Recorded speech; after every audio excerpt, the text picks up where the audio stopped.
MS SQL Server sur Linux, c'est vraiment un pas de plus dans l'engagement que Microsoft fait dans l'open source en général et avec Red Hat en particulier. Un accord de supportabilité croisé.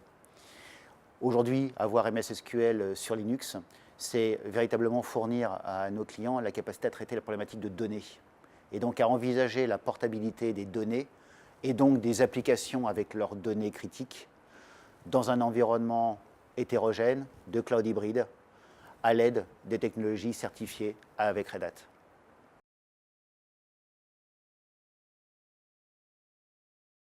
Pour nos clients communs, je dirais qu'il faut bien voir qu'en fait, notre base Red Hat Enterprise Linux, c'est un vecteur de deux choses.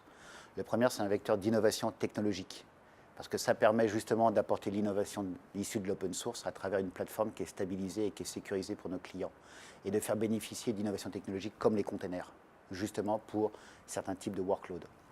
La deuxième chose, c'est que ça permet aussi d'assurer la portabilité maximale à travers tout type d'infrastructure, qu'on soit dans un environnement physique, dans un environnement virtuel, dans un environnement cloud privé ou dans le cloud public.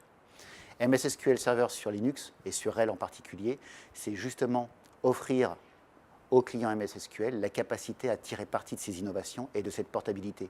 Et donc d'envisager sereinement la portabilité de leurs applications et de leurs environnements de données sur différents types d'infrastructures, aller vers le cloud en toute sérénité et tirer parti des innovations technologiques pour transformer les applications et leurs données afférentes sur des technologies de type container.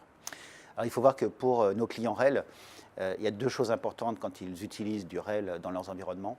La première chose, c'est bénéficier d'une innovation technologique en continu, puisque c'est en fait dans RHEL, c'est ce vecteur dans lequel nous insérons au fur et à mesure de la technologie, et je peux préciser particulièrement par exemple les containers. La deuxième chose, c'est que ça assure la portabilité continue vers n'importe quel type d'infrastructure, qu'on soit sur des infrastructures physiques ou virtuelles chez soi, ou des infrastructures de type cloud privé ou cloud public. Donc ça assure la portabilité. MS SQL sur RHEL, c'est justement fournir aux clients cette capacité à pouvoir en toute sérénité aller à leur rythme ou suivant différentes façons vers le cloud, de bénéficier des innovations technologiques pour envisager le déploiement, la portabilité et la migration de leurs applications et de leurs données sur des infrastructures plus modernes à base de containers.